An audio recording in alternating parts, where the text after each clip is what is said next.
ಯಾವ ಸಂದರ್ಭದಲ್ಲೂ ನಾನು ಬೈಂದೂರು ಶಾಸಕ ಬಿಎಂ ಸುಕುಮಾರ್ ಶೆಟ್ಟಿ ಅವರಿಗೆ ಚೆಕ್ ನೀಡಿಲ್ಲ. ಬಡ್ಡಿ ಹಣಕ್ಕಾಗಿ ಸದಾನಂದ ಶೆಟ್ಟಿ ಅವರಿಗೆ ನೀಡಿರುವ ಚೆಕ್ ಅನ್ನು ಪಡೆದು ನನ್ನ ಮೇಲೆ ಶಾಸಕರು 5 ಲಕ್ಷ ರೂಪಾಯಿ ಚೆಕ್ ಬೌನ್ಸ್ ಕೇಸ್ ಹಾಕಿದ್ದಾರೆ. ಒಂದು ವೇಳೆ ನಾನು ಸುಕುಮಾರ್ ಶೆಟ್ಟಿ ಅವರಿಗೆ ಚೆಕ್ ನೀಡಿದ್ದೇ ಆದಲ್ಲಿ ಅವರು ಮೂಕಾಂಬಿಕೆಯ ಸನ್ನಿಧಾನಕ್ಕೆ ಬಂದು ಪ್ರಮಾಣ ಮಾಡಲಿ ಎಂದು ಮಾಜಿ ಬೈಂದೂರು ಬಿಜೆಪಿ ಕ್ಷೇತ್ರಾಧ್ಯಕ್ಷ, ಹಾಲಿ ಉಡುಪಿ ಜಿಲ್ಲಾ ಬಿಜೆಪಿಯ ಪ್ರಧಾನ ಕಾರ್ಯದರ್ಶಿ ಸದಾನಂದ ಉಪ್ಪಿನಕುದ್ರು ಸವಾಲು ಹಾಕಿದ್ದಾರೆ. ಬೈಂದೂರು ಶಾಸಕ ಬಿಎಂ ಸುಕುಮಾರ್ ಶೆಟ್ಟಿ, ವಕೀಲ ಸದಾನಂದ ಶೆಟ್ಟಿ ಹಾಗೂ ದೈಹಿಕ ಶಿಕ್ಷಕ ಪ್ರಕಾಶ್ ಚಂದ್ರ ಶೆಟ್ಟಿ ಅವರಿಂದ ತಮ್ಮ ಕುಟುಂಬ ಹಾಗೂ ತಮಗಾಗುತ್ತಿರುವ ನಿರಂತರ ಮಾನಸಿಕ ಕಿರುಕುಳದಿಂದಾಗಿ ಬೇಸತ್ತು ಹೋಗಿದ್ದು, ಇಂದು ಕೊಲ್ಲೂರು ತಾಯಿಯ ಸನ್ನಿಧಾನಕ್ಕೆ ಬಂದು ಪ್ರಾರ್ಥಿಸಿಕೊಂಡಿದ್ದೇನೆ ಎಂದವರು ಕೊಲ್ಲೂರಿನಲ್ಲಿ ಸುದ್ದಿಗಾರರೊಂದಿಗೆ ಮಾತನಾಡಿದರು. ಸುಕುಮಾರ್ ಶೆಟ್ಟಿಯವರ ಗೆಲುವಿಗೆ ಕ್ಷೇತ್ರಾಧ್ಯಕ್ಷನಾಗಿ ಹಗಲಿರುಳು ಶ್ರಮಿಸಿದ್ದೇನೆ. ಚುನಾವಣೆಯ ಸಂದರ್ಭ ಅವರು ಬೈಂದೂರು ಕ್ಷೇತ್ರದಲ್ಲಿ ಮಟ್ಕಾ, ಅಕ್ರಮ ಇಸ್ಪೀಟ್ ದಂಧೆ, ಕಾಮಗಾರಿಗಳಲ್ಲಾಗುತ್ತಿರುವ ಕಮಿಷನ್ ದಂಧೆಗೆ ಕಡಿವಾಣ ಹಾಕುತ್ತೇನೆ ಎಂದು ಮೂಕಾಂಬಿಕೆಯ ಸನ್ನಿಧಾನದಲ್ಲಿ ಪ್ರಮಾಣ ಮಾಡಿ ಭರವಸೆ ನೀಡಿದ್ರು. ನಾವು ಕೂಡ ಹಾಗೆಯೇ ಪ್ರಚಾರ ಮಾಡಿ ಅವರ ಗೆಲುವಿಗೆ ಶ್ರಮಿಸಿದೆವು. ಆದರೆ ಅವರು ಶಾಸಕರಾಗಿ ಆಯ್ಕೆಯಾದ ಬಳಿಕ ಇನ್ನಿತರ ದಂಧೆಗಳ ವಿರುದ್ಧ ಧ್ವನಿ ಎತ್ತಿಲ್ಲ. ಹೀಗಾಗಿ ಕ್ಷೇತ್ರಾಧ್ಯಕ್ಷನಾದ ನನ್ನ ಬಳಿ ಕಾರ್ಯಕರ್ತರು ಬಂದು ದೂರಿದ್ರು. ನಾನು ನೇರವಾಗಿ ಶಾಸಕರಲ್ಲಿ ಈ ಬಗ್ಗೆ ಪ್ರಶ್ನೆ ಮಾಡಿದ್ದು, ಅವರು ನನ್ನ ಮೇಲೆ ರೇಗಾಡಿ ಅದೆಲ್ಲ ಅಧಿಕ ಪ್ರಸಂಗ ನಿನಗೇಕೆ, ನಾನು ಚುನಾವಣೆಗೆ 10 ಕೋಟಿ ಖರ್ಚು ಮಾಡಿದ್ದೇನೆ, ಆ ಹಣ ನೀನು ಕೊಡುತ್ತೀಯಾ ಎಂದು ನನ್ನನ್ನ ತರಾಟೆಗೆ ತೆಗೆದುಕೊಂಡ್ರು. ಅದೊಂದೇ ಕಾರಣವನ್ನಿಟ್ಟುಕೊಂಡು ಅಂದಿನಿಂದ ಇಂದಿನ ತನಕವೂ ನನ್ನ ಮೇಲೆ ಶಾಸಕ ಸುಕುಮಾರ್ ಶೆಟ್ಟಿಯವರು ಪ್ರಹಾರ ನಡೆಸುತ್ತಲೇ ಬಂದಿದ್ದಾರೆ ಎಂದು ದೂರಿದ್ರು. ಈ ದಂಧೆಗಳನ್ನು, ಈ ಅಕ್ರಮಗಳನ್ನು ನಿಲ್ಲಿಸಬೇಕು ಅನ್ನುವಂಥ, ಹಾಗಾಗಿ ನಾನು ಶಾಸಕರಲ್ಲಿ ಮನವಿ ಮಾಡಿಕೊಂಡೆ. ನಾನು ಅಧ್ಯಕ್ಷನಾಗಿದ್ದೆ. ಸರ್, ಈ ರೀತಿಯಾಗಿ ಕಾರ್ಯಕರ್ತರ ಭಾವನೆ ಇದೆ. ನಾವು ಯಾವ ಉದ್ದೇಶಕ್ಕಾಗಿ ರಾಜಕೀಯವನ್ನು ಮಾಡ್ತಾ ಇದ್ದೇವೆ? ಕೇವಲ ಗುತ್ತಿಗೆದಾರರಾಗಲಿಕ್ಕೆ, ಕಾಂಟ್ರಾಕ್ಟ್ ಮಾಡಲಿಕ್ಕೆ ನಮ್ಮ ಪಾರ್ಟಿಯ ರಾಜಕೀಯ ಅಲ್ಲ.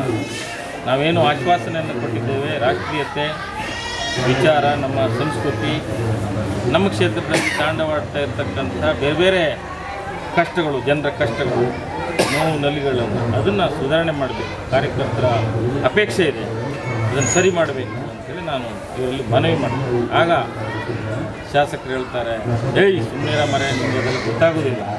ನಾನು 10 ಕೋಟಿ ಖರ್ಚು ಮಾಡಿ ಶಾಸಕನಾಗಿದ್ದೆ, ನೀವು ಅದೆಲ್ಲ ಮಾತಾಡೋಕ್ಕಿಲ್ಲ, ನಿಮಗೆಲ್ಲ ಅದೆಲ್ಲ ಅಧಿಕ ಪ್ರಸಂಗ ಬೇಡ, ನಾನೇನೋ ನೋಡ್ಕೊಳ್ತೀನಿ ಅಂತೇಳಿ ಇದೇ ಒಂದು ವಿಚಾರಕ್ಕೆ ನಾನು ಶಾಸಕರ ಹತ್ರ ಆ ವಿಚಾರವನ್ನು ಹೇಳಿದ್ದಕ್ಕೆ ಅದೇ ಒಂದು ನೆಪವಾಗಿಟ್ಕೊಂಡು ಆ ಅಂದಿನಿಂದ ಸುಮಾರು 1.5-2 ವರ್ಷ ಆಯಿತು. ಶಾಸಕರಾಗಿ 3 ವರ್ಷ ಆಯಿತು ಆಯ್ಕೆಯಾಗಿ.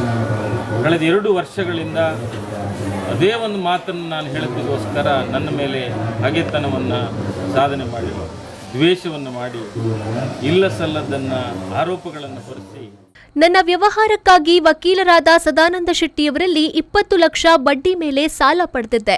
ಆ ಸಂದರ್ಭದಲ್ಲಿ ಅವರು ನನ್ನಿಂದ 5 ಖಾಲಿ ಚೆಕ್ಗಳನ್ನು ಪಡೆದಿದ್ರು. ಆದರೆ ನಾನು 28 ಲಕ್ಷ ಬಡ್ಡಿ ಸಮೇತವಾಗಿ ಒಟ್ಟು 48 ಲಕ್ಷ ರೂಪಾಯಿ ಬ್ಯಾಂಕ್ ಮೂಲಕವೇ ಅವರ ಸಾಲ ತೀರಿಸಿದ್ದೇನೆ. ಅವರಿಗೆ ಹಣ ಕೊಟ್ಟ ದಾಖಲೆ ನನ್ನ ಬಳಿ ಇದೆ. ಸಾಲ ತೀರಿಸಿದ ಬಳಿಕ ನಾನು ನೀಡಿರುವ ಚೆಕ್ ಅನ್ನ ಅವರು ವಾಪಸ್ಸು ಮರಳಿಸಿಲ್ಲ. ಈ ಸಂಬಂಧ ನನ್ನ ಪಕ್ಷದ ಜಿಲ್ಲಾ ಮುಖಂಡರ ಮಧ್ಯಸ್ಥಿಕೆಯಲ್ಲಿ ಮಾತುಕತೆ ನಡೆಸಿದ ಬಳಿಕ ಸದಾನಂದ ಶೆಟ್ಟಿಯವರು ನನಗೆ ಚೆಕ್ ವಾಪಸ್ ಮರಳಿಸುವುದಾಗಿ ಭರವಸೆ ನೀಡಿದ್ರು. ಆದರೆ ಅವರು ಕೊಟ್ಟ ಮಾತಿನಂತೆ ನಡೆದುಕೊಳ್ಳಲಿಲ್ಲ. ಕುಂದಾಪುರದ ಬೋರ್ಡ್ ಹೈಸ್ಕೂಲ್ನಲ್ಲಿ ದೈಹಿಕ ಶಿಕ್ಷಕರಾಗಿರುವ ಪ್ರಕಾಶ್ ಚಂದ್ರ ಶೆಟ್ಟಿಯವರ ಜೊತೆ ಸೇರಿ ಶಾಸಕರು ಖಾಲಿ ಚೆಕ್ ಅನ್ನ ಸದಾನಂದ ಶೆಟ್ಟಿಯವರಿಂದ ಪಡೆದು ನನ್ನ ವಿರುದ್ಧ 5 ಲಕ್ಷ ರೂಪಾಯಿ ಚೆಕ್ ಬೌನ್ಸ್ ಕೇಸ್ ಹಾಕಿದ್ದಲ್ಲದೆ ಸದಾನಂದ ಶೆಟ್ಟಿಯವರಲ್ಲೂ ಕೇಸ್ ಹಾಕಲು ಹೇಳಿದ್ದಾರೆ. ಆ ಬಳಿಕ ವಕೀಲ ಸದಾನಂದ ಶೆಟ್ಟಿಯವರು ನನ್ನ ವಿರುದ್ಧ 25 ಲಕ್ಷ ರೂಪಾಯಿ ಚೆಕ್ ಬೌನ್ಸ್ ಕೇಸ್ ಹಾಕಿದ್ದಾರೆ ಎಂದು ಸದಾನಂದ ಉಪ್ಪಿನಕುದ್ರು ಆರೋಪಿಸಿದ್ದಾರೆ. ನಾನು ಕೋರ್ಟ್ ಕೇಸಲ್ಲಿ ಅವ್ರು ಹಾಕಿರುವಂಥ ಚೆಕ್ ಬೌನ್ಸ್ ಅಲ್ಲಿ ನಾನು ಇದು ತಗೊಳ್ಳಿಲ್ಲ, ಜಾಮೀನು ತಗೊಳ್ಳಿಲ್ಲ, ವಕೀಲರು ಸಹ ನೇಮಕ ಮಾಡಲಿಲ್ಲ, ಅವ್ರು ಅರೆಸ್ಟ್ ಮಾಡಲಿಲ್ಲ ನನ್ನನ್ನು. ನಿನ್ನೆ ಕೇಸ್ ಇತ್ತು, ನಾನು ಹೋಗಲಿಲ್ಲ, ಕೋರ್ಟಿಗೆ ಹೋಗಲಿಲ್ಲ. ನನ್ನ ಅರೆಸ್ಟ್ ಮಾಡಲಿ, ಗೊತ್ತಾಗಲಿ, ಸಮಾಜಕ್ಕೆ ಗೊತ್ತಾಗಲಿ. ನಾನು 1 ರೂಪಾಯಿ ಇವ್ರ ಹತ್ರ ತಗೊಳ್ಳೋದೇನೆ, ನಾನು ಚೆಕ್ಕೇ ಕೊಡಲಿಲ್ಲ. ನಾನು ತಾಯಿ ಸನ್ನಿಧಾನದಲ್ಲಿ ಅಂತ ಹೇಳ್ತೇನೆ, ನಾನು ಸುಕುಮಾರ್ ಶೆಟ್ಟರಿಗೆ ಯಾವುದೇ ಹಣದ ವಿಚಾರದಲ್ಲಿ ಅವ್ರಿಗೆ ಚೆಕ್ ಕೊಡಲಿಲ್ಲ. ನಾನು ಇಡೀ ನನ್ನ ಮಕ್ಕಳು, ನನ್ನ ಹೆಂಡತಿ ಎಲ್ಲರೂ ಕೂಡ ಪ್ರಮಾಣ ಮಾಡಲಿಕ್ಕೆ ಸಿದ್ಧರಿದ್ದೇವೆ ಮೂಕಾಂಬಿಕೆ ಎದುರಿಗೆ. ನಾನು ಅವ್ರಿಗೆ ಚೆಕ್ ಕೊಡಲಿಲ್ಲ. ಯಾರ ಹತ್ರ ಚೆಕ್ ತಗೊಂಡು ಯಾರ್ಯಾರು ಮಾಡಿ ಇದ್ದವ್ರ ಹತ್ರ ಎಲ್ಲ ಕೇಸ್ ಹಾಕಿಸಿ ದಿನ ಬೆಳಗಾದ್ರೆ ನಮಗೆ ಟಾರ್ಚರ್ ಎದುರಿಸೋದು, ಈ ರೀತಿಯಾಗಿ ಚಿತ್ರಹಿಂಸೆಯನ್ನು ಕೊಡ್ತಾ ಇದ್ದಾರೆ. ನಾನು ಸುಕುಮಾರ್ ಶೆಟ್ಟರಿಗೆ ಒಂದೇ ಮಾತು ಮಾಧ್ಯಮದ ಮೂಲಕ ಹೇಳುವಂಥದ್ದು, ನಾನು ನಿಮಗೆ ಚೆಕ್ ಕೊಟ್ಟದ್ದೇ ಹೋದಾದರೆ ನೀವೇ ಹೇಳ್ತೀರಿ ನಾನು ತಾಯಿ ಮೂಕಾಂಬಿಕೆಯ ಪರಮ ಭಕ್ತ, ಮೂಕಾಂಬಿಕೆ ನಾನಂದ್ರೆ ಮೂಕಾಂಬಿಕೆ ಅಂದ್ರೆ ನಾನಂದು ಹೇಳ್ತೀರಿ.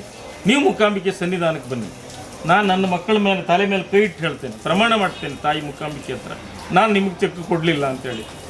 ಯಾರ ಹತ್ರ ಚೆಕ್ ತಗೊಂಡು ನನ್ನ ಮೇಲೆ ಈ ರೀತಿಯಾಗಿ ಕೇಸ್ ಹಾಕಿ ನಮಗೆ ಬದುಕಲಿಕ್ಕೆ ಬಿಡೋದಿಲ್ಲ. ನನಗೆ 3 ರಿಂದ 4 ಕೋಟಿ ಸಾಲ ಆಗಿದೆ ಇವರಿಂದ. ಆ ಸದಾನಂದ ಶೆಟ್ಟರು ನನಗೆ ಬಡ್ಡಿ ಕೊಟ್ಟದ್ದು ಯಾವುದೇ ಇದರಲ್ಲಿ ಕೊಡಲಿಲ್ಲ, ಕ್ಯಾಶ್ ಆಗಿ ಕೊಟ್ಟಿದ್ದಾರೆ. ನಾನು ಬ್ಯಾಂಕ್ ಥ್ರೂ ಕೊಟ್ಟಿದ್ದೀನಿ, ನನ್ನ ಹತ್ರ ದಾಖಲೆ. ಬಡ್ಡಿ ವ್ಯವಹಾರ ಮಾಡ್ತಕ್ಕಂಥವ್ರು ಬಡ್ಡಿ ಹಣ ಕೊಡಬೇಕಾದ್ರೆ ಖಾಲಿ ಪೇಪರ್ನಲ್ಲಿ ಸೈನ್ ಮಾಡಿಸ್ಕೊಳ್ತಾರೆ, ನಿಮಗೆಲ್ಲ ಗೊತ್ತಿದೆ. ಜೊತೆಗೆ ನನ್ನ 5 ಬ್ಲ್ಯಾಂಕ್ ಚೆಕ್ಗಳನ್ನು ತಗೊಂಡಿದ್ದೆ, 5 ಬ್ಲ್ಯಾಂಕ್ ಚೆಕ್ ತಗೊಂಡು. ನಾನು 48 ಲಕ್ಷ ಸಂದಾಯ ಮಾಡಿದಾಗಲೂ ಕೂಡ ಅವರು ನನ್ನ ಬ್ಲ್ಯಾಂಕ್ ಚೆಕ್ಕನ್ನು ನನಗೆ ವಾಪಸ್ ಕೊಡಲಿಲ್ಲ. ಸುದ್ದಿಗೋಷ್ಠಿಯಲ್ಲಿ ತಾಯಿ ಲೀಲಾವತಿ, ಪತ್ನಿ ರೇಷ್ಮಾ, ಮಕ್ಕಳಾದ ಸಾರಥ್ಯ, ಸಮರ್ಥ, ಶ್ರೀಲಕ್ಷ್ಮಿ ಜೊತೆಗಿದ್ರು. ಶ್ರೀಕಾಂತ್ ಹೆಮ್ಮಾಡಿ, ವಿ4 ನ್ಯೂಸ್, ಕುಂದಾಪುರ.